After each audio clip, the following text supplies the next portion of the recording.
जोहार, नमस्कार। आप देख रहे हैं द आवाज न्यूज और हमारे साथ है सूर्य सिंह बेसरा जी, जो लगातार कुर्मी के जो एसटी में शामिल होने की जो मांग है उसको लेकर लगातार वो अपनी आवाज उठा रहे हैं। लेकिन सूर्य सिंह बेसरा जी, जिस तरीके से आप आवाज उठा रहे हैं कुर्मियों के लिए, लेकिन आप एक आदिवासी समाज से आते हैं। आदिवासी कभी नहीं चाह रहे हैं कि वो शामिल हो एसटी में, क्योंकि उनका ऐसा मानना है कि अगर वो शामिल हो जाते हैं तो उनकी जो अधिकार है, उनकी जो आरक्षण है वो उनसे छीन जाएगी। क्या बोलिएगा? बिहार से झारखंड अलग हुआ, लालू जी बोला मेरे लाश पर झारखंड बनेगा।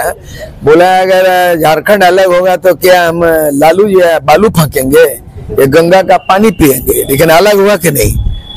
ये जो बोल रहे हैं ये संविधान जानना होगा, पढ़ना होगा पहले। भारत का संविधान ऐसा है जिसमें नागरिकता का अधिकार है, मौलिक अधिकार है, जिसको फंडामेंटल राइट बोलते हैं। हम आदिवासी हैं, एसटी है, तो हमारे भी कई प्रक्रिया में हम आदिवासी बना। किसी का विरोध और समर्थन में हम एसटी नहीं बने। भारत का संविधान बनता है तो उसमें एक नियम बना हुआ है, प्रोविजन है कि एसटी एससी ओबीसी को अगर किसी को सूचीबद्ध होना है तो कई संवैधानिक प्रक्रियाओं से गुजरना होता है। पहले मैं बता रहा हूँ, समर्थन करना, विरोध करना ये अलग है, बकवास बात है, बेमतलब हवा हवाई है। व्यवहारिक बात यह है कि किसी व्यक्ति को, भारत के नागरिकों को एसटी एससी ओबीसी में किस परिस्थिति में, किस प्रक्रिया के तहत उसको एसटी एससी का दर्जा मिलता है, तो परिस्थिति का मैं बताना चाहूंगा। पहला तो है कि अगर ओबीसी माने पिछड़ी वर्ग में उसको सूचीबद्ध होना है, सूची में शामिल होना है, तो उस भारत का संविधान का आर्टिकल अनुच्छेद में 340 में प्रोविजन है ओबीसी के लिए। शेड्यूल कास्ट के लिए, दलित समाज के लिए जो है ना 341 में प्रोविजन है, उसमें प्रक्रिया है लेकिन प्रोविजन है वैसा। जहां तक किसी भी जाति समुदाय अगर दावा करता है, मांग करता है, आंदोलन करता है और आदिवासी सूची में शामिल होना करना चाहता है, उसका संविधान के अनुच्छेद 342 है 342 में है। और ये तमाम एसटी एससी ओबीसी का प्रक्रिया जो है ना, ये एसटी एससी का दर्जा केंद्र सरकार के अधिकार क्षेत्र की बात है। उसके बाद जो है ना, हर एक राज्य में ट्राइबल रिसर्च इंस्टीट्यूट है, TRI।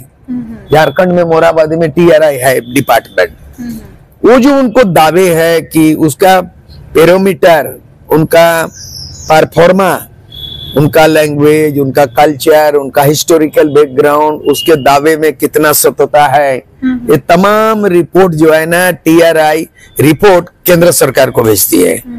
और अंततः जो है किसी जाति को अगर एसटी एससी ओबीसी में करना होगा तो पहले तो संविधान संशोधन करना होगा पार्लियामेंट में।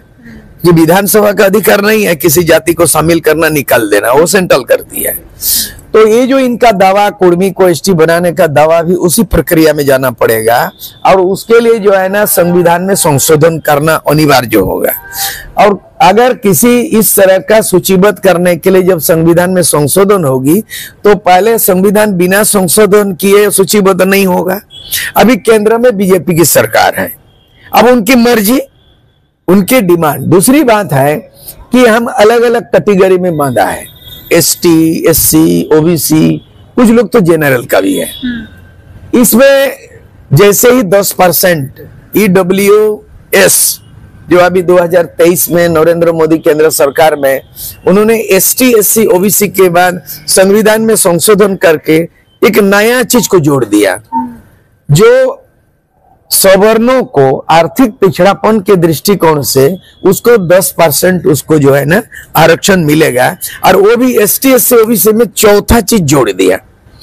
तो वो जोड़ा, किसी ने कोई टांग नहीं अड़ाया, कोई विरोध नहीं किया, तो उसको मिल गया। अभी केंद्र में 10% एक्स्ट्रा हो गया और किसी भी स्टेट में एक्स्ट्रा हो गया। जहां तक कुर्मी एसटी का जो आंदोलन कर रहा है और आदिवासी विरोध कर रहा है, इसका कोई मौलिक अधिकार, नैतिकता नहीं दिखता है कि हम आंदोलन करें, आप विरोध करोगे।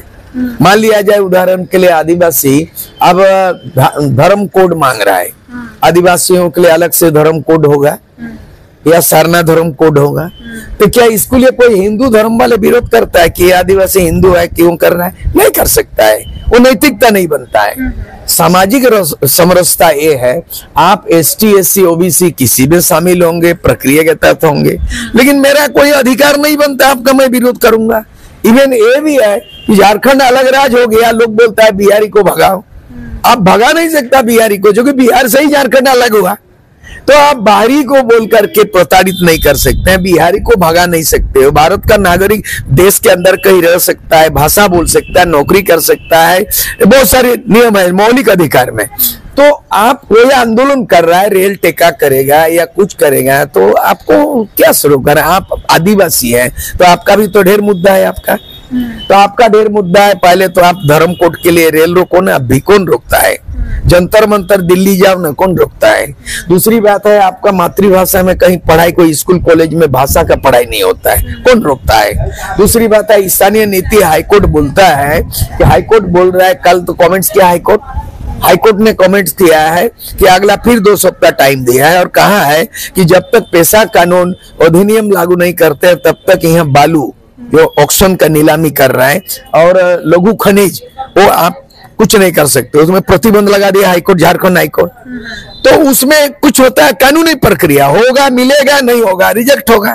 तो ये भी कुर्मी ST का मांग कर रहे हैं, ये कोई समाज का समर्थन से, सूर्य सिंह बेसरा के समर्थन और आदिवासी विरोध करेगा तो क्या उसी को आधार बना के रिपोर्ट में उसको ST SC होगा, रिजेक्ट होगा?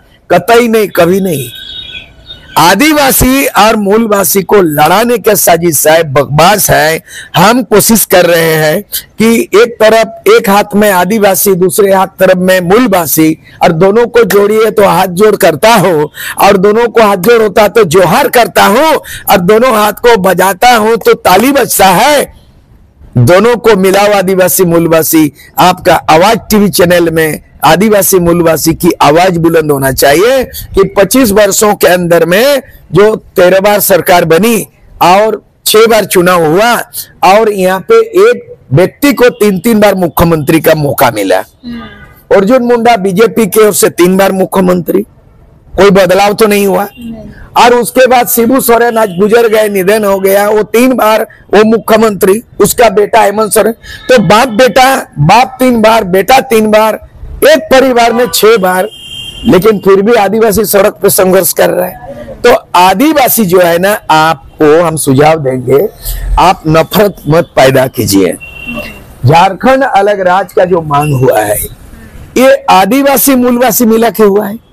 अकेले आदिवासी के लड़ाई से झारखंड थोड़ी राज्य मिला है, झारखंड में सारे लोगों का योगदान रहा है। इसीलिए आप माहौल को मत बिगाड़िए।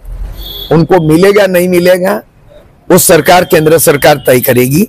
एक सवाल है कि निशा भगत, जिनके बारे में आप जान रहे होंगे, उन्होंने ये कहा है कि कुर्मी जो है उनको बाहर से लाया गया था, अफीम की खेती करने के लिए लाया गया था। उनका कोई शोध है, अगर वैसा कोई रिसर्च पेपर है तो वो PhD कर ले। और एक बुक का रेफरेंस दिया था। MLA नहीं, गवर्नर नहीं है, TSC नहीं है, उसका नाम ही नहीं लेना चाहते हैं। आज मैंने झारखंड आंदोलन में टर्निंग पॉइंट लिया, जो झारखंड राज्य का निर्माण है। मैं जिंदा हूँ, आज किशोर गुरु शिबू सोरेन जिंदा नहीं है, रामदयाल मुंडा जिंदा नहीं, पता नहीं मैं कब गुजर जाऊंगा। इसलिए मैं उलूल झुलूल मैं किसी का जवाब नहीं दूंगा। मैं एक राइटर हूँ, फाइटर हूँ, और मैंने किताब भी लिखा और संविधान का धारा पारा सब कंठस्थ कर चुका हूँ। कौन नशा दारू पी के कौन नशा है और उनका बात का खंडन नहीं करेंगे, वो सब बिल्कुल बाजे बात है, कानून का बात है। मैंने संविधान का बात करने के बाद कोई आरोप प्रत्यारोप का जवाब स्पष्टीकरण नहीं दे सकता। हमारा कहना है आदिवासी, मूलवासी, ST SC OBC, जंगल बचाओ, जमीन बचाओ, CNT एक्ट, भाषा में पढ़ाई करो, रोजगार करो, पैसा लागू, दुनिया भर मुद्दा आदिवासी का है। आप लड़ाई लड़ो ना, पहले बता रहे हैं। बस यही कहना है, विवाद को हम खत्म करने का प्रयास करेंगे। जो आदिवासी मूलवासी में तफरका हो गया, विभेद सृष्टि हो गया, भाईचारा का माहौल में है। पहले था माझी माँ तो भाई भाई, आज माहौल बना रहा है हाथापाई। लेकिन शिबू सोरेन का कैसा होगा भरपाई? पहले झारखंड बनाते समय माझी माँ तो भाई भाई, आज तुम क्रिएट कर रहे हो हाथापाई। गुरुजी नहीं रहा, कैसे होगा भरपाई? सूर्य सिंह बेसरा ये कर रहा है। नमस्कार, जोहार। चलिए ठीक है। और लगातार ये अपनी आवाज ST की जो मांग कर रहे कुर्मी, उनको लेकर के बुलंद कर रहे हैं। और उम्मीद है कि इसका निर्णय जो है वो केंद्र सरकार द्वारा, हाई कोर्ट द्वारा, सुप्रीम कोर्ट द्वारा इसका निर्णय किया जाएगा। लेकिन हम लोग आपस में जो लड़ रहे हैं, झारखंड के लोग, मूलवासी लोग, वो उस चीज पे हम लोगों को एकजुट होने की आवश्यकता है और इसी चीज पे हम सभी लोगों को ध्यान देना चाहिए और मिलजुल कर एक होने का प्रयास करना चाहिए। फिलहाल के लिए इतना ही। आप देखते रहे द आवाज न्यूज।